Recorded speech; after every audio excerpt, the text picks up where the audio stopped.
As you see, it's not a pure flight simulation project. It's something a little bit more ambitious. And I'm here to explain you what we are doing and why we are doing it and why we think it's going to be beneficial for many developers. So this presentation is really for flight sim developers who've been there for many years and want to evolve into something more. So the team, it's me, Fred Nahr. I've been developing for MSFS, Arma 3, many things as a hobbyist and in a professional way since 2010. Okay, the thing I'm mostly known recently for is Airland FS, which was a plugin for make helicopter fly in MSFS 2020 when they didn't have helicopter support. It was quite successful. We had the community did around 12 helicopters with an overall download number of close to 1 million downloads between the plugins and the helicopter. Then there is our friends from Slovakia, the Wild Run team. This is a team of 6 people that are working on the hardcore engine part of what we're building. They come from the defense industry, so they had this terrain system for defense. And we created a new company called Airland World to do video games with it. Then I have another team. I'm from Italy. I'm French-Italian. I have a team in Italy, and we do high-performance e-commerce website, and we're going to do the website part, and you'll see why it's necessary, why we believe this will be extremely beneficial for the creators community. And then a number of freelancers from game industry, and very expert, because we want to be a video games sandbox, so something slightly different from what you have, and you'll see why in a moment. We believe it's going to be quite interesting. So what is Airland World? What is the idea? Well, it's a sandbox for creating and playing open world simulation games. We have the full planet rendered, as you saw there, and it can power many types of games: flight simulation, racing, space, first-person shooter, you name it, we can do it, with a very easy and customizable system. And it's designed from scratch for hobbyists and professional creators. So when I started the Airland FS, I think I benefited a lot to the flight simulator, sales as well, because we had helicopters, community, we had 1,000 videos even in Turkish and Chinese for helicopters. But got nothing back, not even a thank you. And we are thinking about hobby developers as somebody who should be part of the project and, also be recognized for the value they bring to the project. So what the vision is, you might be familiar with Roblox or Fortnite Creative. A sandbox is basically an engine to create video games, an easy one. Roblox is the most famous one. I hear a number of sales here for add-ons for Flight Simulator. I'm going to sell 20,000 copies, 50,000 copies. Roblox has 90 million monthly active users, okay? But they started as a small company. They started 18 years ago as a 4-people company.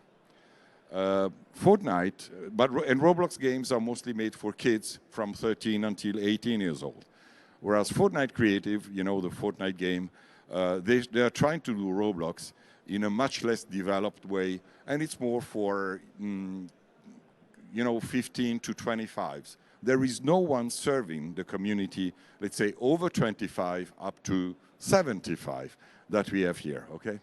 Flight simulation itself is a niche market. So when you develop something for flight simulation, you really confine your skills and capacity to a very small part of the video gamers, okay? Euro Truck Simulator sold 7 million copies, okay? Much more than Flight Simulator. Then you have racing simulators. You have, in Germany, a very rich market of whatever simulator, okay? And so why just invest in a niche market when you can expand to other markets while keeping your audience, because you're going to do something realistic and within their taste, okay? So our final goal is ambitious. It's going to take us 10 years or 20, we don't care, is to do the Roblox of simulation games, just making it extremely easy to do simulation games in an environment. So we didn't start yesterday. We've been here at FlightSim Expo in 2023. We've done a couple of GDCs. We were never ready. The reason why we are here is that we are ready to hit the market by the end of the year, maybe a few months later, but we are getting there. I mean, everything is working as expected, the marketplace being developed, the system works, and the performance is getting to where we want. So technologies, that's a very interesting part.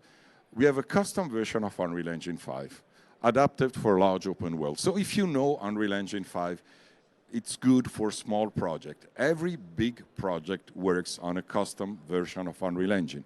Any AAA game, they're gonna build their own engine because they need it. I mean, Unreal Engine has its own limitation. It's not made for everything.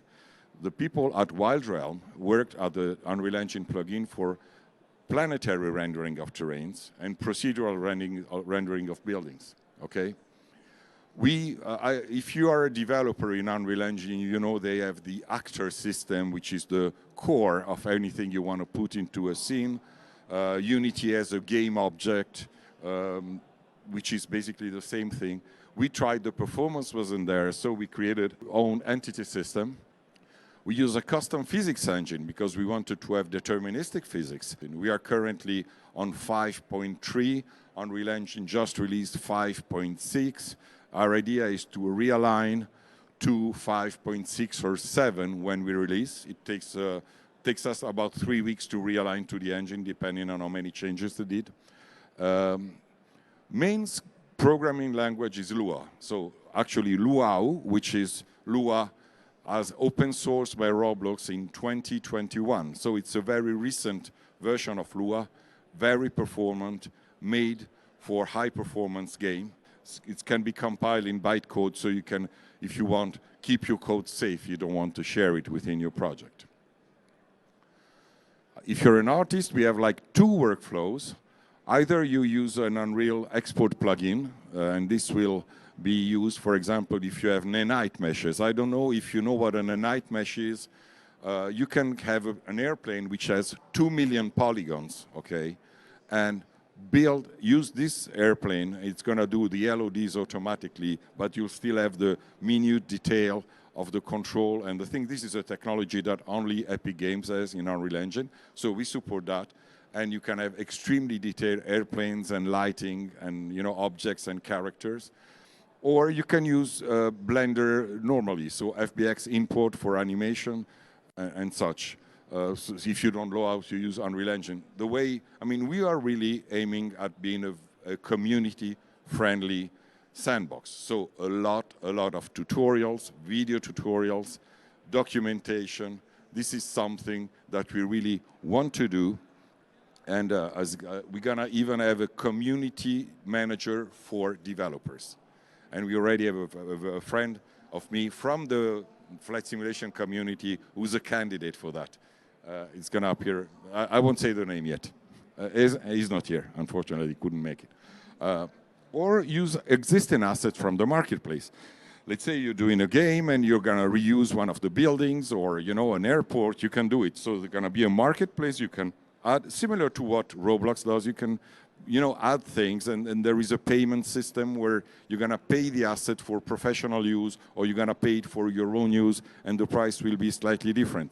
This is similar to what Epic Games does with their Fab marketplace, where basically you can buy, it depends on the use you do, how much you're gonna pay, okay? Then these assets can either sit on your computer if you're developing, or be uploaded into our servers to be streamed to the whoever plays the game. So a very light thing. Coding, okay.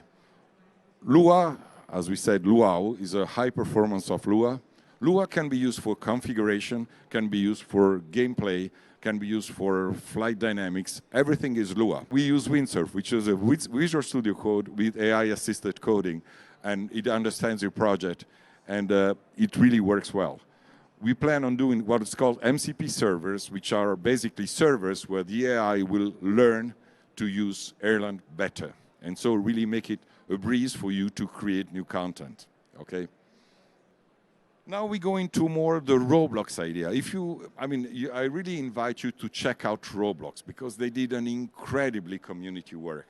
Roblox allow you to create development team on projects where you already set the revenue share in the project, and you can have your community, you can have your team web page or project web page, and people that will follow you, like you, so very social type of thing.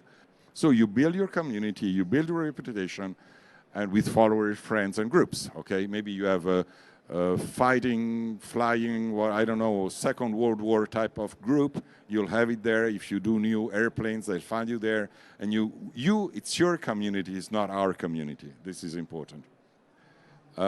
Then, to make it easier to recognize something for the free developers, the one that are actually gonna do hobby as me. Sometimes you don't wanna have money for that because you don't have the time to honor the payment contract. So you wanna do something for free.